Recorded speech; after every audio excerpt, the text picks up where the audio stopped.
Bonsoir.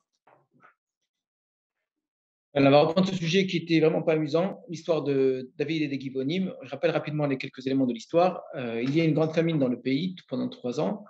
David demande à Hachem pour quelle raison. Il comprend qu'il y a une faute probablement ici à réparer. Et Hachem lui dit que c'est à cause de Shaoul, de la maison sanguinaire et par le fait qu'il ait tué les Givonim. Donc, David fait appeler les Givonim, il leur demande qu'est-ce qu'il doit faire pour se faire expier et qu'il puisse bénir Israël, c'est-à-dire que la famine prenne ainsi fin. Et les Guillaumites demandent les descendants de Shaoul, on tue les descendants de Shaoul. Et donc, c'est effectivement ce que va faire David.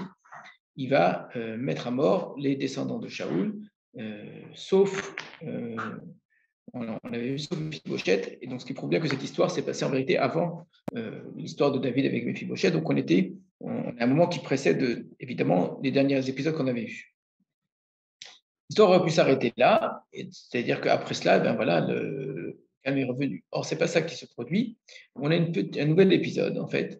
Voilà que Ritzpa Bat Aya, donc la concubine, la mère de deux de ces enfants-là qui ont été tués, va rester près des corps, parce que les corps ont été exposés. Elle va rester près des corps longtemps, jusqu'à ce que la pluie tombe. Tout le temps du printemps, jusqu'à ce que la pluie tombe.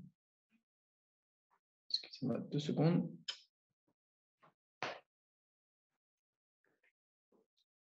Et donc, lorsque David apprend que Rizpa était resté auprès de ces corps-là, et que voilà, il va faire également venir les corps de Shaoul et de Jonathan, donc les ossements qui avaient été enterrés à Yavesh Gilad, parce que les gens de Yavesh Gilad avaient mis leur vie en danger pour sauver ces corps-là que les Pédishtim avaient pris, mais ils les avaient enterrés donc, à Yavesh Gilad, donc de l'autre côté du Yarden. Donc David fait revenir les ossements de Shaoul et de Jonathan, et on va les enterrer avec les ossements également donc des descendants qui ont été fait tuer par David, à l'endroit de la maison de Shaoul, donc près de la sépulture de Kish, le père de Shaoul. Et ça se termine par Vayater Elohim la'aretz acharechen, et Elohim donc a accepté, on pourrait dire, a répondu donc à la demande qui a été faite, c'est-à-dire que probablement qu'après ça signifie que la famine a pris fin.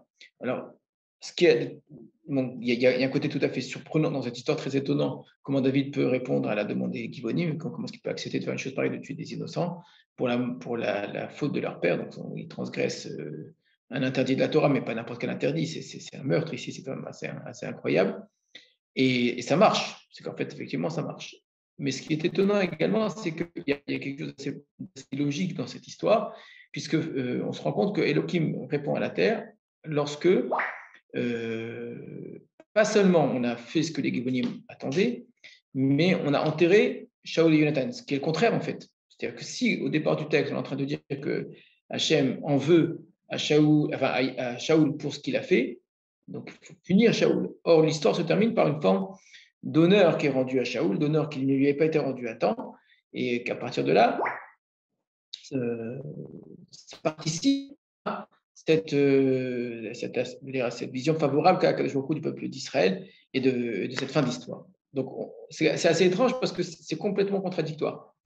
À la fois, Shaoul doit être puni, et gravement puni, en tout cas ses descendants, et puis à la fois, il doit être honoré. Alors ça n'a pas été dit au début du texte.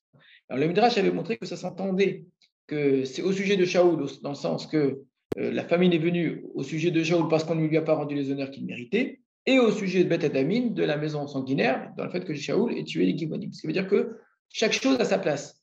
Shaoul peut avoir fait une grave erreur, d'une part, il peut également avoir été un très grand roi d'autre part, et que les deux choses méritent d'être jugées à la bonne mesure. Et on sent bien ici qu'effectivement, on a un acte de violence, de justice, de vengeance comme ça terrible d'une part, et on a un acte de chesed, de bonté très grand. Cette femme-là va rester pendant des mois et des mois et des mois près des corps de ces enfants-là, pour que finalement, ensemble, et la justice et le chesed amènent finalement à cette issue favorable.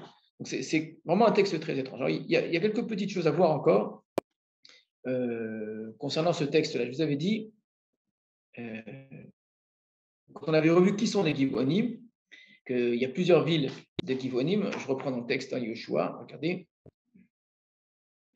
Donc finalement, il s'est avéré que les Givonim habitaient juste à côté. Hein, et on retrouve la même expression, Geva, Givonim, ça vient de Geva. Or, là où habitait Shaoul, c'était Geva, Binyamin. Donc c'est vraiment la même région. Là où habite Shaoul, c'est exactement là où habitent les Givonim. Alors, dans les mots, excusez-moi.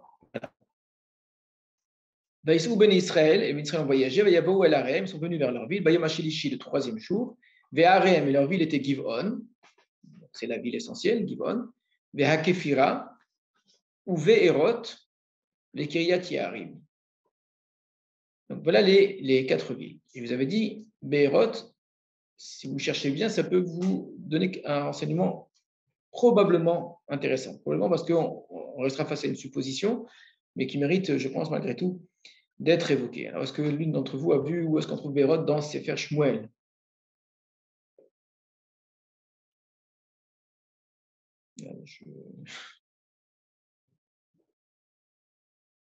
Alors, où se trouve Be'erot dans Sefer Shmuel? Alors, regardez bien. Dans Sefer Shmuel, au chapitre 4 de Shmuel Bet, on nous raconte l'histoire de Avner qui est mort après qu'il ait quitté Ishboshet. Il est allé chez David, il a été tué, et donc Ishboshet se retrouve seul. Et là, Ishboshet va être assassiné. Par qui est-ce qu'il est assassiné? C'est ce qu'on va voir. Donc, je suis au chapitre 4, au tout début. Ishma ben Shaoul qui met Avner à Hebron. Et le fils de Shaoul a entendu qu'Avner était mort à Hebron. Va Yirpou Yadav. Ses mains sont affaiblies, et Chol Israël Nivalo, tout Israël fut consterné. La mort de Avner, c'était terrible. Ushne Anashim, et deux personnes, Sareg et Doudim, qui étaient des chefs de bataillon, de troupes, quoi. Ayou était Ben Shaoul, et appartenait au fils de Shaoul, c'est-à-dire c'était des soldats de Shaoul. Le fils de Shaoul, on l'appelle même plus ici Goshet. Shema Echad Ba'ana, Shema Sheni Rechav. L'un s'appelait Ba'ana, l'autre s'appelait Rechav. Voilà les deux noms de ces chefs de bande, chefs de troupes du fils de Shaoul.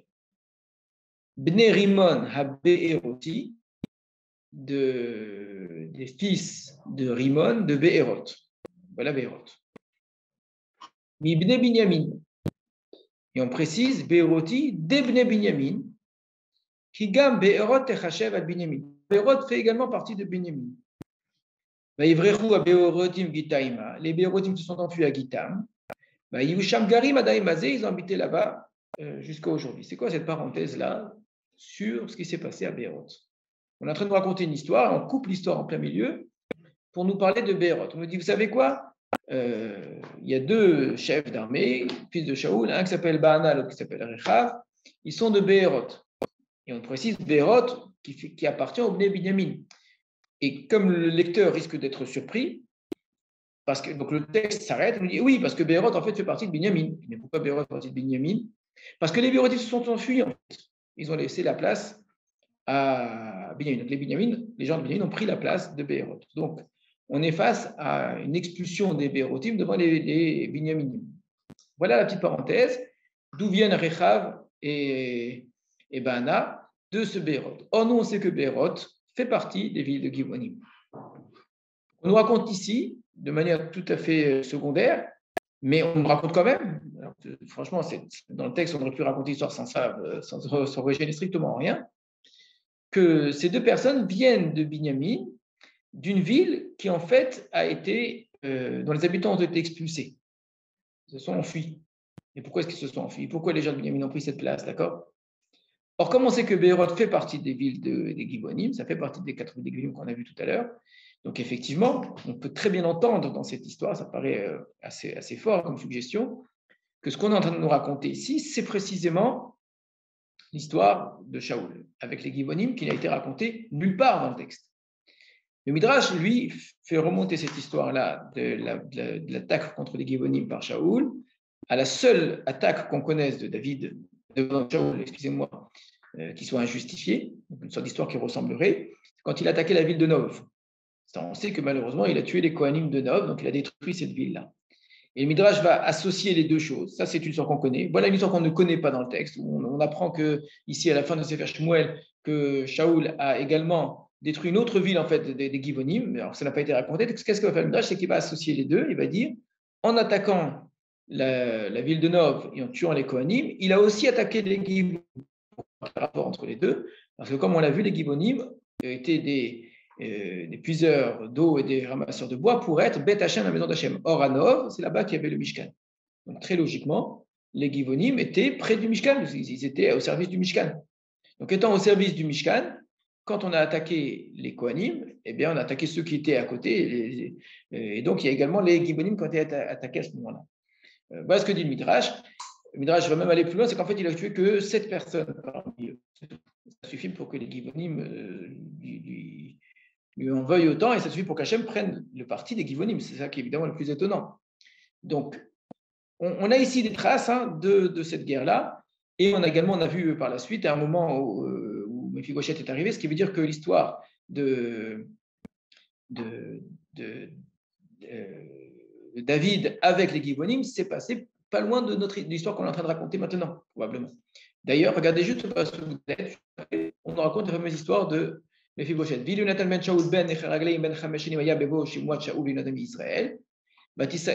on raconte l'histoire de Mephibosheth qu'en fait, lui, et là aussi c'est une parenthèse qui n'avait rien à voir, il était à ce moment-là, c'est ici qu'on nous dit qu'en fait il était handicapé, que donc il pouvait, à cause du fait que sa nourrice l'avait prise, et que c'est pour ça qu'il ne pouvait pas bien marcher. Quel rapport avec l'histoire? Ça n'a vraiment rien à voir.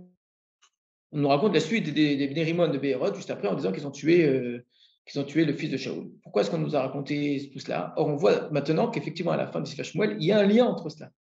D'un côté, l'histoire des Béhérothim, c'est l'histoire probablement des Givonim, et l'histoire du fils de Shaoul, c'est le seul qui va être rescapé, puisque David, c'est le seul qui ne va pas tuer. Voilà.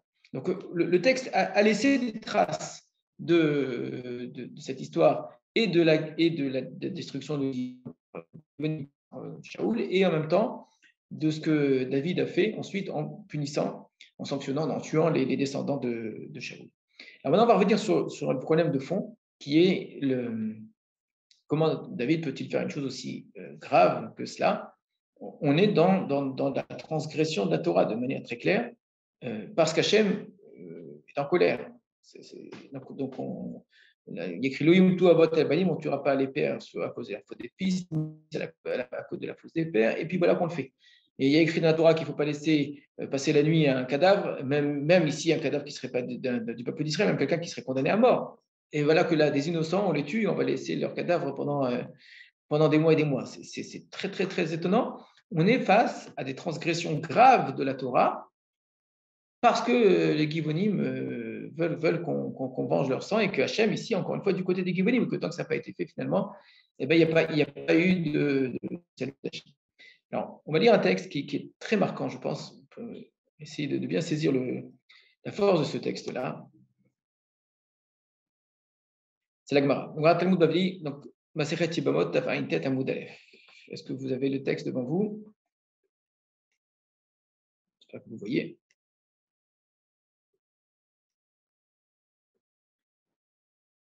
La Gemara pose la question, pour on ne doit pas tuer les pères à cause de la faute des fils, et les fils à cause de la faute des pères, etc. Comment David a-t-il pu faire une chose pareille? Amar Rabbi Chia Baraba, Amar Rabbi Yochanan. Rabbi Chia Baraba dit au nom de Rabbi Yochanan, écoutez bien la phrase, Mutav, j'étais aker, ot achat min Torah, ve'alit chalel shem shamayim befaresia. Vous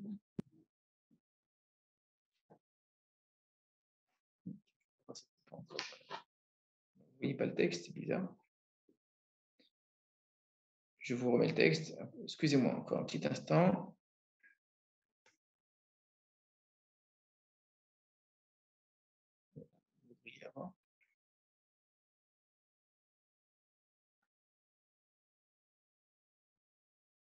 Ça marche pas.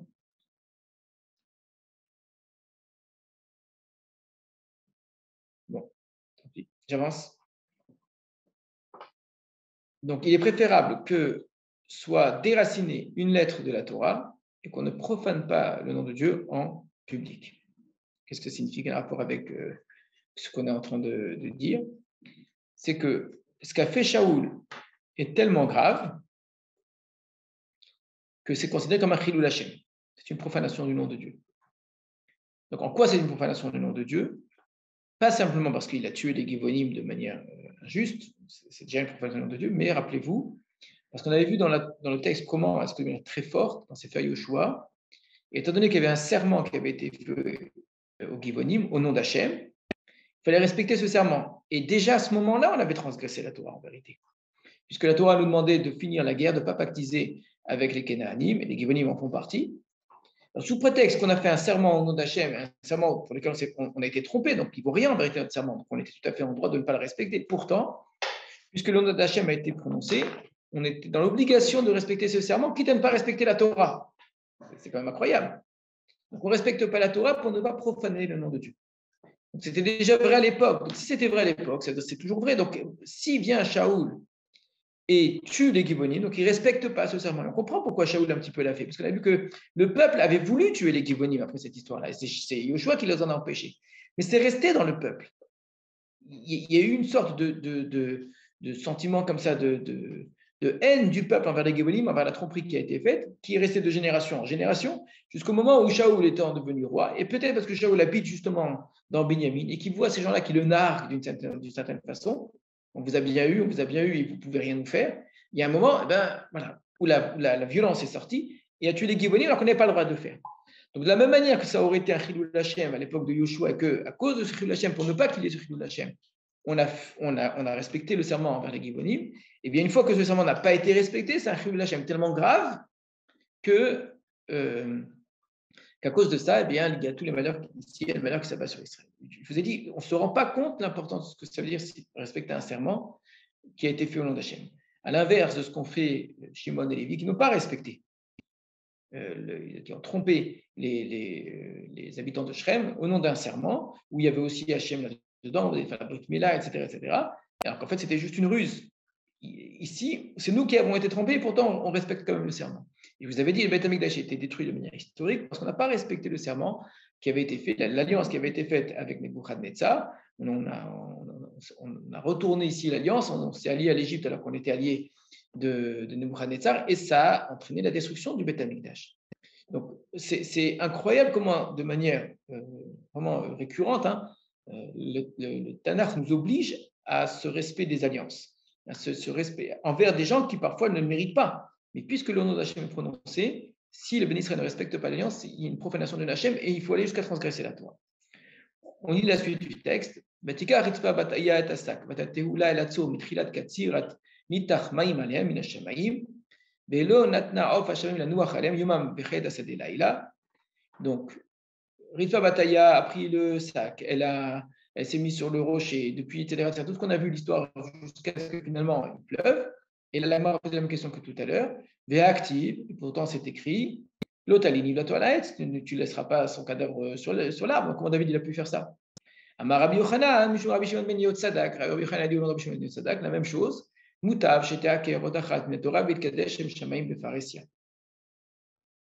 Pourvu que soit, soit déracinée une lettre de la Torah et qu'il y ait un Kiddush Hashem en public.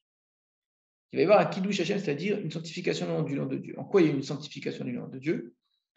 Shayu Obrim et Shavim Obrim, parce que tous les passants, voyant ces corps en transgression de la loi de la Torah, encore une fois, ces corps qui étaient exposés, poser la question, Mativan chez vous, mais pourquoi? C'est quoi cette histoire-là? Pourquoi il y a des gens ici qui ont été tués et mis comme ça, qui sont comme ça pendus? Alléluia, Bnei Melachim.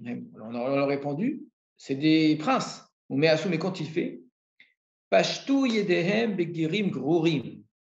Ils ont envoyé leurs mains, c'est-à-dire ils ont agi de manière violente envers des Gerim Grorim. Dans l'expression ici, il y a un jeu de mots, des Gerim, des gens qui sont convertis, mais Grorim, ça veut dire mauvais. C'est de mauvais convertis. Des gens qui se sont attachés au peuple d'Israël, mais de manière injustifiée. Donc, on ne parle pas ici de ce qu'on appelle Guéret Tzedek, des vrais Guérim, des gens qui sont élogieux dans leur attachement au peuple d'Israël. Là, c'est des gens qui se sont attachés au peuple d'Israël, mais qui sont une forme je ne sais pas comment appeler ça, ils se sont rajoutés, alors il y a quelque chose de parasite en eux.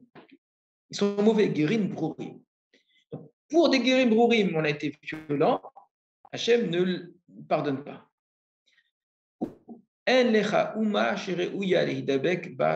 Donc les gens, les passants qui passaient par là, disaient, mais il n'y a pas un peuple qui mérite que l'on s'attache à lui plus que ce peuple-là, c'est pas possible. Pourquoi? Car si déjà des princes, on agit envers eux de cette façon-là, alors que c'est des princes et qu'on pourrait dire qu'ils sont au-dessus des lois. Si c'est des gens simples, à plus forte raison. Plus forte raison que quoi? Que on est dans un peuple où si quelqu'un fait quelque chose de mal, il n'y a pas de privilège. Il n'y a pas de non-droit. Il n'y a pas des gens pour qui, sous prétexte que tu es un prince, alors on va te pardonner quelque chose qu'on n'a pas pardonné à autrui. Et on continue. Uma guérim brourim kar, et si pour des mauvais guérim, des mauvais convertis, on agit ainsi pour défendre leur honneur, Israël, alors si c'est pour le peuple d'Israël lui-même, à l'intérieur même, à plus forte raison. Miyad nitosfu al Israël me'av hachamishim elef, se sont rajoutés à Israël à ce moment-là, sont convertis au peuple d'Israël, 150 000 personnes. On est dans du Midrash, évidemment, c'est incroyable, mais le Midrash n'y va pas par 4 chemins. Il est très fort, très très fort comme Midrash. Pourquoi David a transgressé la Torah en tuant des gens qui n'ont rien fait, en transgressant la Torah, en mettant leur corps pendant leur corps pendant des mois et des mois? C'est terrible, un très grand crime. On disait, regardez, les Béné Israël, ils ont juré au nom de Dieu et ils ne respectent pas leur serment. Donc, le peuple d'Israël profane le nom de son propre Dieu. Ça, c'est inadmissible. C'est inadmissible. Et on voit bien que le texte ne s'arrête pas que par rapport au nom d'Hachem. C'est moi qui insiste beaucoup là-dessus parce que je m'attache ici au texte dans Sefer Yeshua. Si vous prenez le texte ici, c'est la manière de se comporter avec les guérim. Si le peuple d'Israël se comporte comme ça avec des guérim, c'est quelque chose qui est humiliant. C'est un chilul Hashem terrible. Des gens se sont rattachés au peuple d'Israël. Ils l'ont fait de manière pas belle. Ils l'ont fait de manière vraiment mal intentionnée. D'accord? Mais de fait, ils sont rattachés au peuple d'Israël. Et les bénis d'Israël se comportent envers eux avec mépris, c'est que les tuent, c'est honteux. C'est honteux une chose pareille. Cette honte-là, Akadosh Baruch Hu ne l'a pas pardonné. Quitte, on a dit, à ce qu'on enlève ce qui est écrit dans la Torah. Il fallait un acte fort qui remette les choses en place en disant je ne permettrai pas qu'on touche comme ça aux guérim. Vous avez fait ça même à des guérim brourim, alors il faut qu'il y ait une punition terrible. Et donc, on a une sorte de renversement. D'un côté, on a les guérim brourim, de l'autre côté, on a les Bnei Melachim, les fils de roi, qui sont des gens innocents, qui n'ont rien fait, etc. Ils devront payer pour les autres auxquels on a fait du mal. Pourquoi?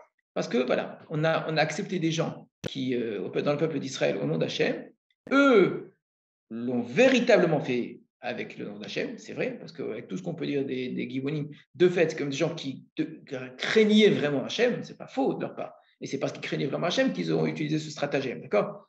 Alors, ce n'était pas par amour de Dieu, c'était par volonté de s'en sortir, mais c'était bien la preuve qu'en tout cas, ils y croyaient.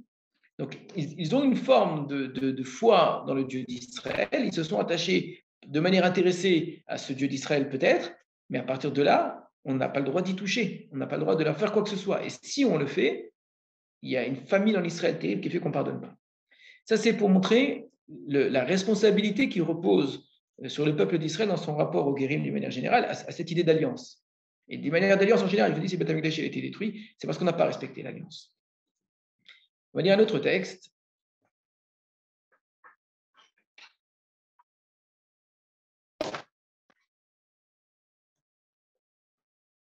Dans Bamidbar Rabba, c'est un petit peu dans la même idée, vous allez voir. Amarabi Elazar, Ktiv, il est écrit dans Tsefania. Bikshuat Hashem, Kolan ve'aretz, Hashem Mishpato Pa'al.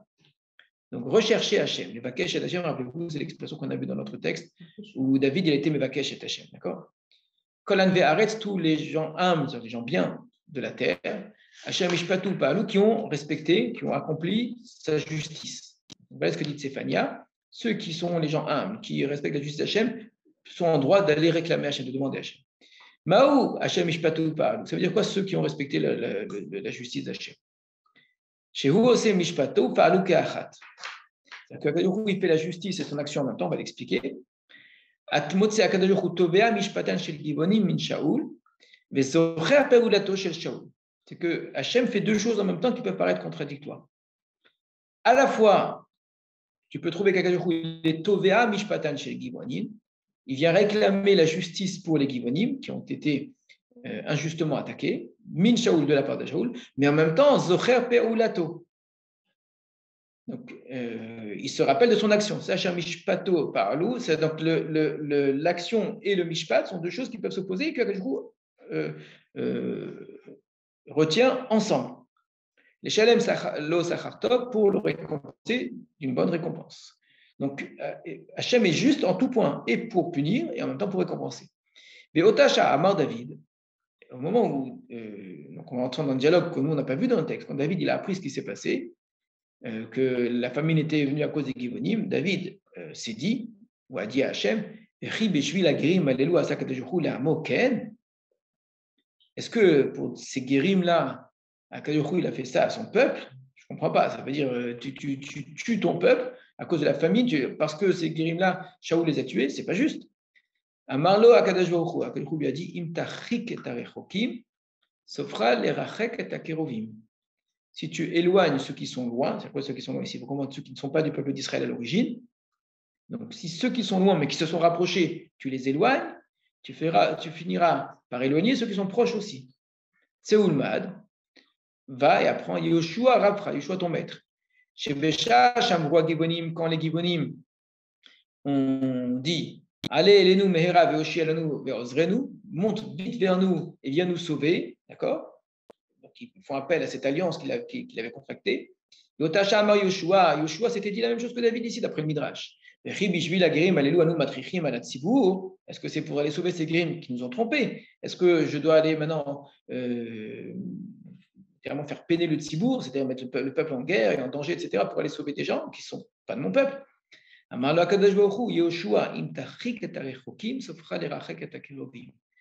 Si tu éloignes ceux qui sont loin, tu finiras par éloigner ceux qui sont proches. Regardez une fois de plus, le texte ne met pas en avant uniquement la notion du Kiddush Hashem, comme on l'avait vu dans le texte précédent, et le nom d'Hachem, pas du tout. D'accord? Ici, c'est véritablement le problème d'éloigner ceux qui sont loin, c'est-à-dire quelqu'un qui est éloigné du peuple d'Israël, qui ne faisait pas partie, et qui s'est rapproché. Si tu fais en sorte de l'éloigner à nouveau, de dire qu'en fait, il n'est pas de chez toi et qu'il n'a rien à faire chez toi, tu vas le payer cher. Et ce genre d'attitude fait que quand on éloigne ceux qui sont loin, on finira par éloigner même ceux qui sont proches. Quelqu'un qui a un comportement envers les guérims, qui est un comportement négatif, un comportement de rejet, un comportement de mépris, on nous dit clairement dans le texte, il finira par avoir exactement le même comportement envers le peuple d'Israël. Et les guérims, c'est parfois les gens de sa propre famille.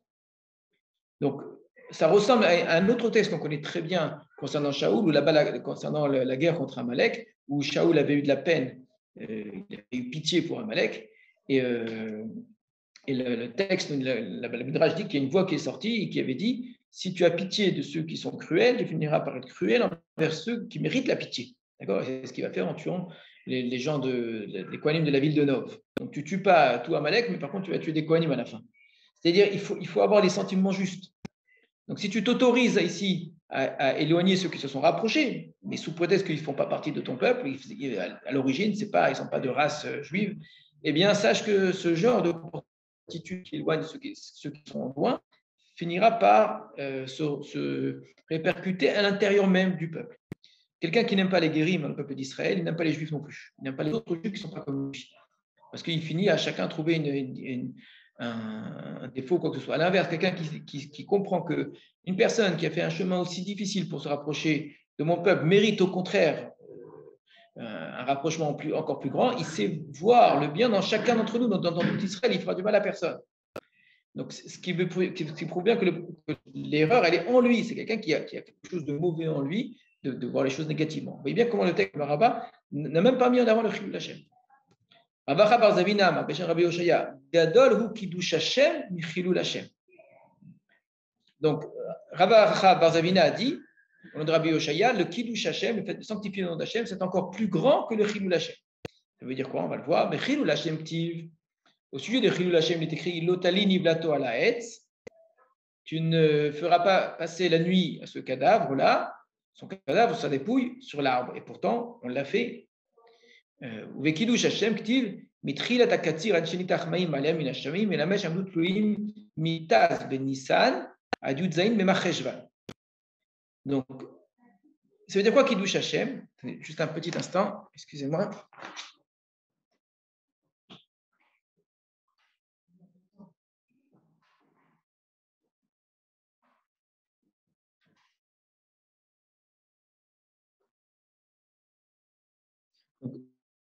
Le Kiddush Hashem est écrit contre son corps sur l'arbre. En quoi c'est du Kiddush Hashem de ne pas laisser le corps sur l'arbre? Parce qu'il est écrit dans le Passouk qu'il est lat Elohim Taloui, car c'est une sorte de malédiction envers Hashem, une sorte d'insulte à Dieu, de laisser un cadavre pareil. On explique que l'homme a été créé à l'image d'Hachem, et donc laisser un être humain sur un pendu comme cela, c'est comme si on se moquait de ce à quoi ressemble l'être humain à Kadosh Baruch Hu. C'est un manque de respect envers Dieu qui a créé l'homme à son image. Donc il y a un Kiddush Hashem par respect pour Dieu d'une certaine façon. On ne peut pas laisser donc il y a dans l'humanité, dans le corps humain, dans le respect de la personne humaine, un vrai Kiddush Hashem. Or, pour sanctifier le nom de Dieu, comme on vient de le voir juste avant, pour sanctifier ce nom de Dieu, on a été prêt à ne pas respecter ça. Alors que là aussi, il y a un Kiddush Hashem. Regardez ce que va faire le Midrash. Il va encore plus loin que ce qu'on a dit auparavant. Avant, on a dit il y a la Torah d'un côté, les mitzvot de la Torah d'un côté, il y a Chilul Hashem de l'autre côté. On dit, à cause du Chilul Hashem, on ne va pas respecter la Torah, parce qu'il ne faut pas profaner le nom de Dieu. Là, le Midrash il va encore plus loin, il dit, mais ce n'est pas n'importe quelle mitzvah de la Torah qu'on transgresse. C'est même une mitzvah de la Torah qui elle-même demande du Kiddush Hashem. On a des Kiddush Hashem dans cette mitzvah de la Torah. Donc tu pourrais opposer deux Kiddush Hashem d'une certaine façon, en disant, d'accord, tu transgresses une mitzvah de la Torah, je veux bien, mais pas une qui est elle-même une sanctification du nom de Dieu, parce que ça ne se fait pas. Même ça, on transgresse pour ne pas qu'il y ait un Chilul Hashem aussi grand, et qui, au contraire, à l'inverse, un Kiddush Hashem très grand, que les gens comprennent et qui disent, donc ici, c'est dire que c'est vraiment intentionné, que les gens comprennent et disent, on a fait une chose pareille pour que tout le monde comprenne qu'on n'a pas le droit de toucher aux guérim et de leur faire du mal qu'on leur a fait après la promesse qu'on leur avait faite. D'enseigner cela, c'est tellement fort que c'était plus fort que le Chilul Hashem qu'on a fait de l'autre côté. D'accord? Véactive également, il est écrit Loïm to avot al-banim, et on ne doit pas tuer les pères sur les fils, ou banim metu, avant 9e. Or ici, les fils sont morts sur la mort à cause des pères. Marwechia baraba, beshem Rabbi Yochanan, mutav sheta kerot achat metorah ve'ilchel shem shamayim lefares. C'est la gemara qu'on a vu, on la retrouve dans ce midrash. Ve'yu umot ha'olam omrim toratan shelelu plastonhi. Donc quand les gens ont vu que Shaoul a tué les Givonim, les nations disaient cette Torah c'est plaston. C'est quoi? On va le voir. Katuv Toratan Otalin Iblato Ve'elutluin. La Torah, il y a écrit qu'on ne doit pas laisser passer la nuit au cadavre. Or, ceux-ci sont pendus. Shiva Chodeshi pendant 7 mois. Ktib Toratan, il est écrit dans la Torah En Danin Shnaim Biyom Echad. On ne peut pas juger 2 personnes le même jour, de faire 2 jugements qui sont des jugements où il y a un risque de condamnation à mort. Là, on en a jugé 7. Encore une transgression. Katuv Torah, on ne tuera pas les pères sur les fils. Les sont sont morts pour la mort de leur père, pour la faute de leur père, pardon. Et alors les gens disaient, mais c'est pas possible, votre Torah ne vaut rien. Il y a écrit des choses dans la Torah, vous ne les respectez pas. C'est ça, plaston. Plaston, c'est-à-dire c'est un papier sans importance. Alors, Machatou Elou, qu'est-ce qu'ils ont fauté? Chez Nishtanet Midatadin, Israël, Avotem, Shelou, Pashtou, Yedem, Bagerim, Grorim. Donc, qu'est-ce qui s'est passé pour que vous ayez aussi été aussi dur avec eux? Réponse, parce que leurs pères ont touché aux guérim. Et des guérim qui sont gros rim, des mauvais guérim. Amroulaim, donc ils ont répondu, les gens qui posaient ces questions, et Amroulaim, guérim chez les garou bimé Yoshua. De quel guérim vous parlez? Alors on dit, ce sont ceux qui sont convertis à l'époque de Yoshua. Amroulaim, Vechi, Bishvi, la guérim, Agrourim, Ha'arurim, Ha'elu, Asakadejoku, Amoken. Regardez comment le Midrash va plus loin que la Gemara qu'on a vue. Et si pour des guérim, Grourim, mauvais, Arurim, maudit, Akadosh il a fait ainsi à son peuple, donc de le punir, de lui faire transgresser la Torah. Ma bivne melachim, ken beidiotot, et pas seulement avec des princes, mais à plus forte raison avec des gens simples. La chadkama bekama, combien plus forte raison que Akadosh sera encore plus dur. Ma imel nigaru leshem shamaim, raou et arteva Akadosh Baruch. Si déjà pour ceux-là qui ne se sont pas convertis véritablement au nom d'Hachem, Regardez comment Akadosh Baruch Hu est venu réclamer leur sang. Hachem n'a pas pardonné le sang qui a été versé de ces Givonim-là, alors que c'est des gens qui sont convertis de manière vraiment intéressée, ce n'était pas au nom de Dieu. Hamid Gayer, les Shem Shamaim, celui qui se convertit au nom du ciel. Agmara, tout à l'heure, elle avait terminé alors, pour Israël. Si déjà pour des Guérim, c'est comme ça qu'on se comporte, la plupart du temps pour Israël. Ici, le Midrash, il fait un cas avec d'autres Guérim. Donc, si c'est des Guérim qui se convertissent de manière qui est entière et sincère, combien plus forte raison? Vadaï en Eloha Kelohem. C'est sûr qu'il n'y a pas de Dieu comme leur Dieu. Ven Uma ki Umatam, il n'y a pas de peuple comme leur peuple. Ven Anu Lidabek Ela Beumazou, et on ne peut s'attacher qu'à cette nation-là. Chez Elohe Hagadol Mikol Elokim, parce que leur Dieu est plus grand que tous leurs dieux. Miyan Garu Arbe Gerim, beaucoup de Gerim se sont convertis au peuple d'Israël. C'est un midrash qui reprend ce qu'on a déjà vu, mais qui va même élargir de manière encore plus grande. Il y a un immense Kiddush Hashem qui s'est fait à ce moment-là. Et pour y arriver, on est passé par des choses extrêmement dures. Et c'est ce que veut nous en faire entendre le Midrash. C'est un texte qui est très difficile. Comment David a pu faire une chose pareille? Comment est-ce qu'il a pu entraîner cela? Parce que la faute qui a été commise était tellement grave qu'elle a laissé une tâche sur le peuple d'Israël et sur ce qu'il représente. Si on dit que le peuple d'Israël ne respecte pas ses alliances, se comporte ainsi envers ceux qui se sont attachés à lui, donc, d'une certaine façon, le peuple d'Israël ne mérite pas d'exister. Et que c'est tout le monde qui est en danger. Alors, on pourrait presque dire, évidemment, ce n'est pas un argument, c'est jamais un argument ce que je vais dire pour tuer qui que ce soit, hein. Mais on pourrait presque dire que de toute façon, tout le monde est en danger de mort. Et que les enfants de Shaoul aussi seraient morts, pas de maladie. Donc, il vaut mieux qu'on livre ceux de Shaoul qui de toute façon seraient morts aussi parce que c'est une situation qui n'allait pas prendre fin, et qu'avec ça, on ait la paix pour tout le monde, plutôt que on va à tout prix défendre les enfants de Shaoul pour empêcher la suite. On n'est certainement pas à la hauteur d'appliquer un tel raisonnement, vous imaginez bien, typiquement parce qu'Hachem ici l'avait dit à David. Alors, après tout ce que je vous ai dit, où les termes sont extrêmement durs envers le peuple d'Israël et le message qui en ressort, il est incroyable.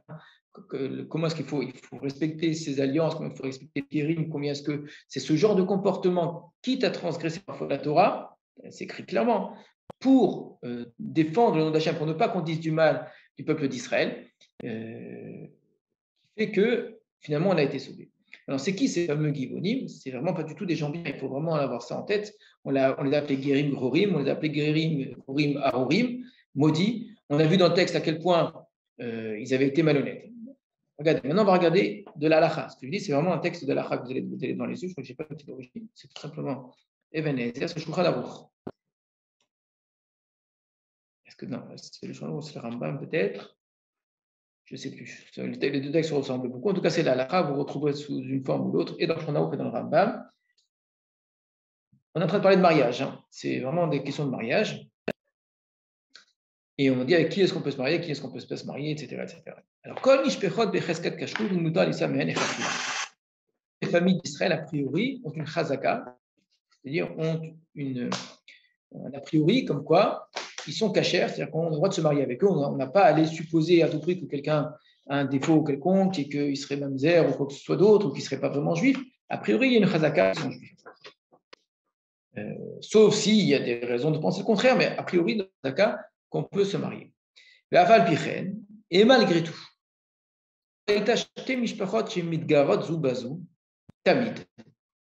si tu vois, je répète, on n'est pas dans le Midrash, on n'est pas dans un livre de Moussar, on est dans un livre de Halacha. C'est l'Halacha vraiment. Si tu vois deux familles, chez Midgarot Zoubazou, qui se font la guerre entre elles, donc elles se disputent tout le temps. Tout le temps, c'est-à-dire que ça fait des générations que ces familles-là s'entretuent, ils ne savent même plus pourquoi. S'entretuent, je vais trop loin, se disputent, voilà. Ou bien, une famille dont tu vois que c'est une famille qui est tout le temps à problème, qui fait tout le temps des histoires. Une famille, elle a tout le temps des histoires avec tout le monde, tout le temps à se plaindre, tout le temps à créer des problèmes, tout le temps à traîner les gens devant les tribunaux, etc. Ce n'est pas une personne, c'est une famille, d'accord, de père en fils, on traîne avec soi ce défaut-là de faire des histoires avec tout le monde. Au Raïta, ou bien tu as vu Ish, Sheumar Meriva Imakol, une personne, un individu, qui se dispute beaucoup avec tout le monde, Aspanim, qui est insolent, biotaire, une grande routpa, d'accord, quelqu'un qui est très insolent. Rosheshin Lahen, alors pour eux, on craint. C'est quoi qu'on craint? On craint l'achillement, c'est-à-dire on craint que ces gens-là ne soient pas kshérim, ne soient pas cachés, c'est-à-dire qu'on n'a pas le droit de se marier avec eux. Pourquoi on n'a pas le droit de se marier avec eux? Pas parce que Satan se marie avec quelqu'un de coléreux, parce que peut-être ils n'appartiennent pas au peuple d'Israël. Raoult, il est trachek, mais il est bon, il est préférable de s'éloigner d'eux. Pourquoi? Chez Elou Simane Salut Hem. Parce que ce sont des signes distinctifs de quelqu'un qui est pasoul. Pasoul, encore une fois, c'est quelqu'un qui n'a pas le droit de rentrer dans le peuple d'Israël. Ou bien quelqu'un qui rend pasoul les autres tout le temps. Donc quelqu'un qui dit celui-là, il est pas caché, celui-là, c'est un mamzer, celui-là, il te trouve des défauts chez tous les juifs, en disant celui-là, c'est pas un vrai juif, et celui-là, c'est pas ceci, etc. Tout le temps à trouver les défauts chez les autres. Puisque lui vient donner, il vient dire que certaines familles ont un défaut ici au niveau de leur identité, ou bien sur des individus, Omer Aléen, et qu'il dit à leur sujet, qui sont par exemple des nés d'un adultère, on craint que lui-même soit mamzer. Donc, première catégorie, c'est les gens qui sont pleins de disputes. Deuxième catégorie, celui qui dit des autres qu'il a des défauts. Alors, le Shadar vient de nous dire qu'effectivement, ça peut arriver. Il peut très bien arriver qu'il y ait des familles qui aient des défauts, mais il ne faut pas s'empresser de le dire. Il ne faut pas s'empresser de dire ah ben voilà, j'ai compris quand je dit ça. Oui, ça me fait penser à telle famille que je sais très bien qu'elle a tout le temps des histoires. Si tu t'amuses à pointer du doigt une famille, fais attention à toi. C'est quelque chose auquel il faut faire attention. Donc, si toi-même tu es concerné et que tu veux marier ta fille, ne marie pas ta fille avec une famille qui a des histoires. Mais ne commence pas à rendre pas sous les autres, parce que quelqu'un qui ne rend pas sous les autres, on craint que lui-même soit pas sous. Il y a un principe qui dit que quand la possède, ben possède. Celui qui trouve un défaut chez autrui, c'est son propre défaut qu'il trouve chez l'autre. On continue. Et de même s'il dit que ce sont des esclaves, des descendants d'esclaves. On craint que lui-même soit Eved. Chez que la possède, ben possède. Quand tout celui qui trouve un défaut à autrui, c'est de son propre défaut qu'il voit le défaut chez l'autre. Tout celui qui a une forme de grande insolence, qui se croit tout permis, ou qui est cruel, qui n'a aucune pitié, quelqu'un qui déteste les créatures, les misanthropes, et qui fait jamais du bien, qui aide personne en difficulté. Là on craint énormément, peut-être c'est un Givoni en fait. Les Givonim font partie du peuple d'Israël et donc ils sont encore là quelque part. Comment je les reconnais les Givonim? Les gens qui sont pleins de haine, de violence, de mépris, d'insolence, etc.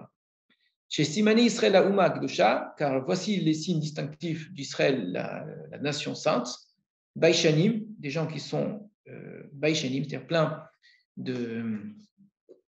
On peut dire honteux, mais c'est presque ça veut dire. C'est une forme de timidité, c'est le contraire c'est le contraire de l'arrogance. Donc c'est des gens qui sont respectueux d'autrui et qui vont pas montrer de l'insolence. Rachmanim, des gens qui ont pitié, les Gomle Chasedim et des gens qui font le bien. Par contre, pour les Givonim, on dit les Givonim ne faisaient pas partie d'Israël, alors qu'on a vu qu'ils étaient rentrés dans le peuple d'Israël. Pourquoi? Les fichiers Izou Penem, parce qu'ils ont été insolents, ils ont eu de l'audace. David est venu leur dire qu'est-ce qu'on peut faire pour demander réparation, vous voulez de l'argent? Rien. Vélonit Païsou, ils n'ont refusé aucune consolation.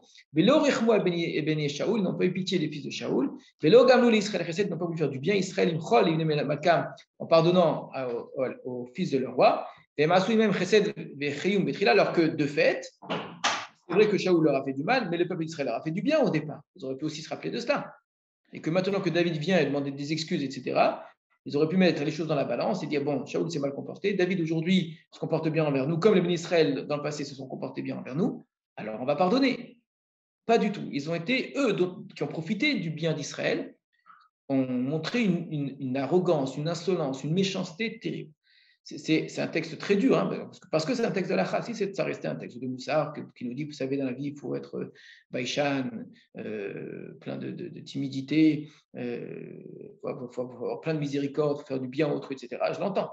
Alors là, c'est de la lacha, c'est-à-dire que si vraiment vous voyez qu'une famille est une famille de gens violents, de gens haineux, de gens à dispute, etc., on dit, ne te marie pas avec eux parce qu'il y a un risque qu'ils ne fassent pas partie du peuple d'Israël.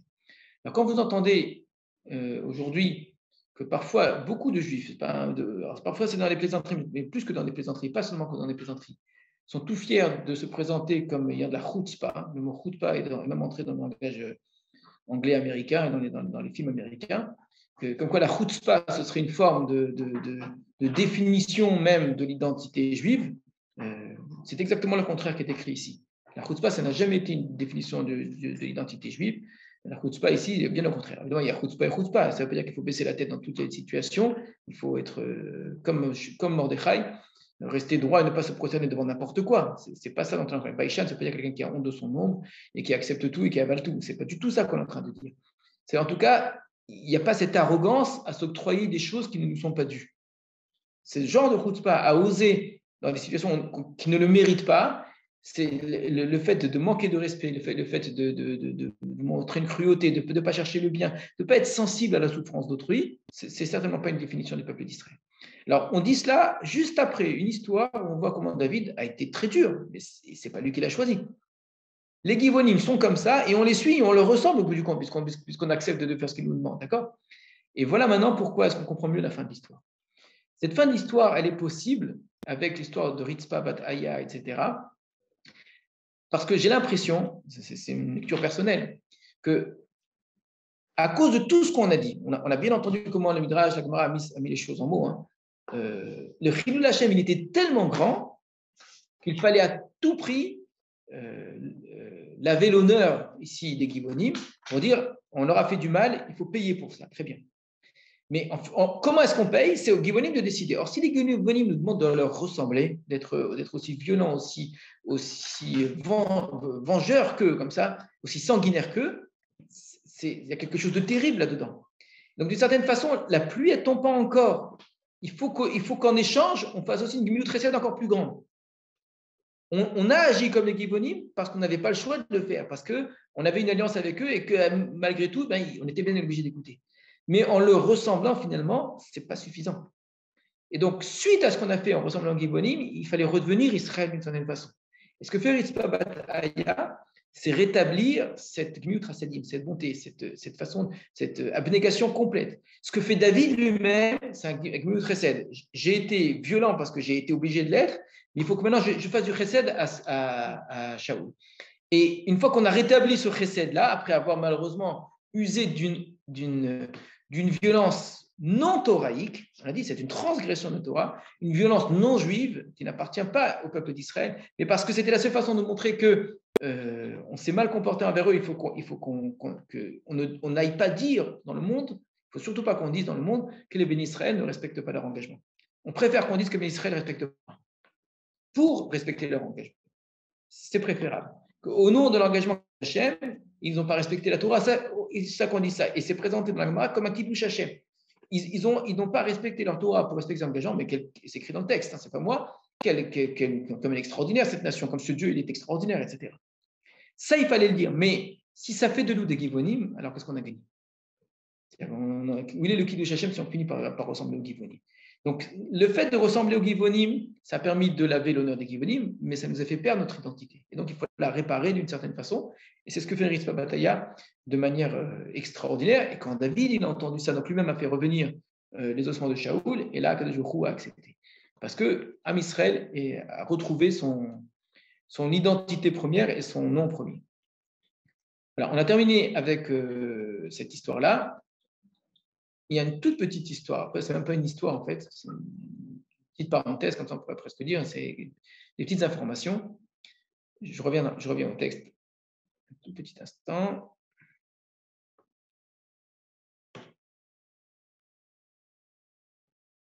Alors, c'est ici. On a, à la fin de Sefer Shmuel, plusieurs petits textes qui se sont passés pendant la période qui précède, pendant la période de David.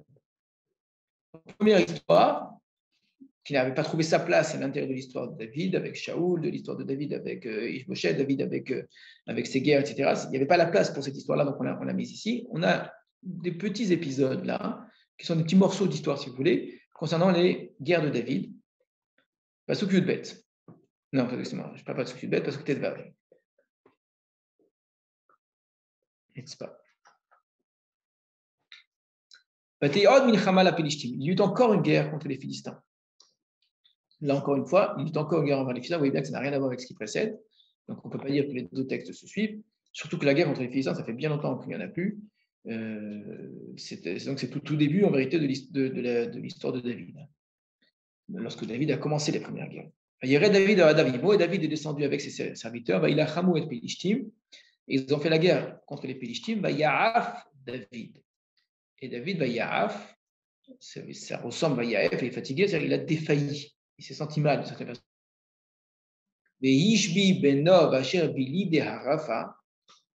Et voilà que Yishbi de Nob, un des descendants de Rapha, Mishkal Keno Shelosh Meot Mishkal Nechoshet, et là, de sa lance était de 300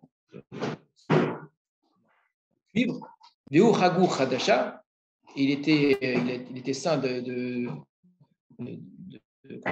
sa vêtement qui était entièrement neuf. Yomer, il a dit, dans le sens qu'il a voulu, frapper David. Donc on nous raconte une histoire qu'on ne connaissait pas, que lors d'une guerre à un moment, David a faibli, donc il était plus en mesure de pouvoir se défendre. C'était un moment de faiblesse. Et voilà qu'un homme de Nov, qui fait des descendants de Rapha, je vais vous expliquer ça tout de suite, a voulu profiter de l'occasion pour frapper David. Abishai ben Tserouya. Et c'est Abishai ben Tserouya, qui était souvent auprès de David, qui va l'aider. Il a frappé le Philistin. Donc en fait, on apprend que ce Yishbi de Nob et de l'aider à Rapha était Philistin. Ce qui est logique, puisqu'on a dit que c'était une guerre contre les Philistins, et il l'a mis à mort. Et c'est alors qu'avaient juré les hommes de David en disant: tu ne sortiras plus avec nous en guerre, et tu n'éteindras pas la lampe d'Israël.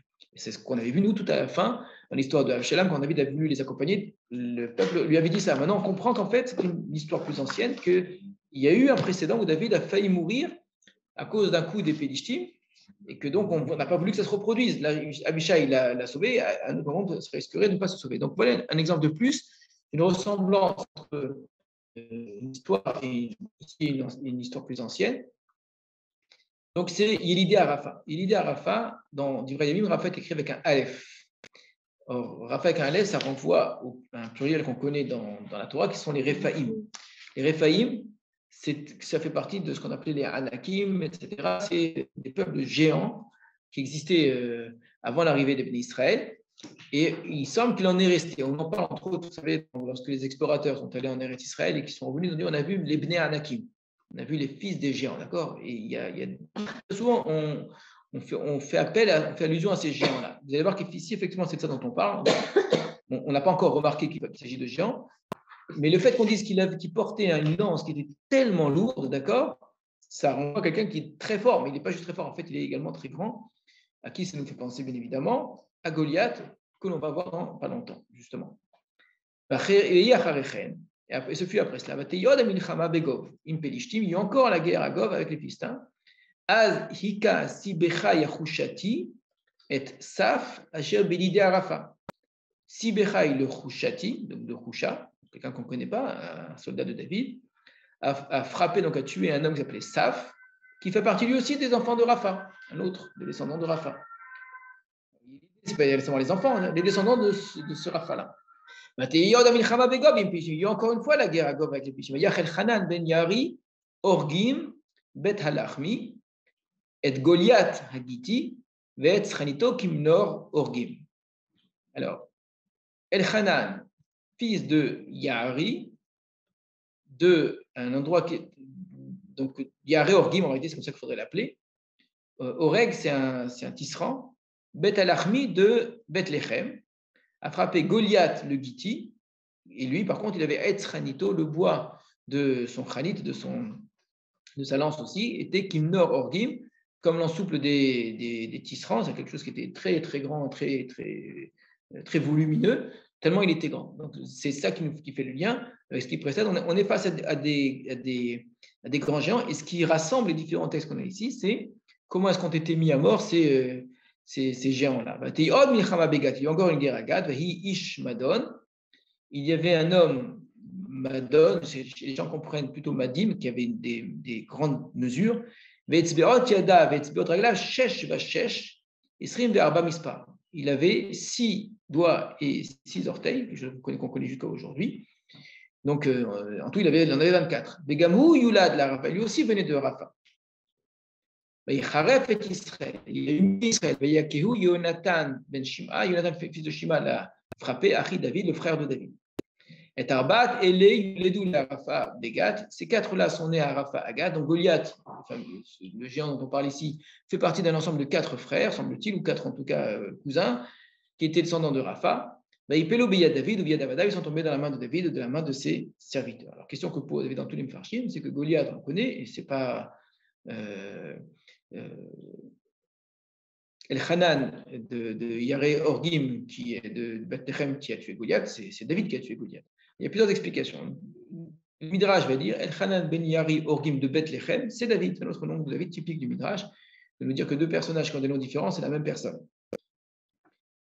Ça, c'est une forme habituelle, et donc on va ensuite interpréter les noms El-Hanan, Dieu a gratifié, etc. Donc c'est une lecture qui serait évidemment drachique. Dans le chat, ça ne peut pas rentrer une explication pareille. Il n'y a aucune raison dans le chat de changer le nom de quelqu'un sans prévenir. Autre explication qu'on aurait dans le texte, c'est un nom de Goliath, par contre. Il n'y avait pas qu'un seul Goliath à Gath. Goliath de Gath, c'est un géant, et là on a un autre géant, dont on précise en plus qu'il fait partie des Réphaïm, parce qu'on n'avait pas dit du premier Goliath. Il était aussi de Gath, il était vraiment très grand. Celui-là il faisait partie des groupes des Réphaïm. Autre explication encore, c'est que Goliath, ce serait peut-être une sorte de terme, pas un nom véritablement.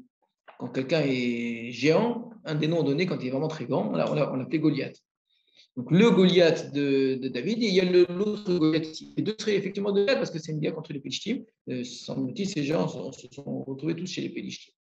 Autre explication encore, si on regarde dans Divrei Yamim, l'histoire qui est parallèle à la nôtre, je l'ai déjà dit dans Divrei Yamim, souvent on nous re-raconte l'histoire qui est écrite ici, avec parfois quelques petites différences. Ce n'est pas Goliath dont il s'agit, c'est le frère de Goliath dont il s'agit. C'est que celui qui a tué ici El-Hanan ben Yari, ce n'est pas Goliath, c'est le frère de Goliath en fait qui a été tué.